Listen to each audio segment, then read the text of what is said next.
هذا يا اخوان رجال وزوجته في حديقة الملك عبد الله بصبيا، جالسين سعوديين ما عندهم بيت، دائما انا اروح امشي احصلهم في هذا المكان في هذا الحر الشديد. ارجوكم ارجوكم ارجوكم يا جماعة، اللي يستطيع يساعدهم. هذا الرجال وزوجته هذا سكنهم هنا، وينامون فوق هنا على الملاهي هذه على الحديقة. فين تنامون يا والدة؟ فين بيتكم؟ ما معنا بيت إيجار ب 800 خذ من إيجارته طردونا، والشقاق إيجارته 1000 طردونا من قلة الفلوس.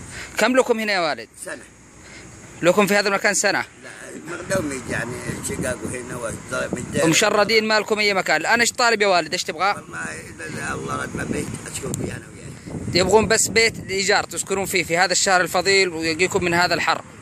أسأل الله العظيم أن يفرج عن هذول يا شباب.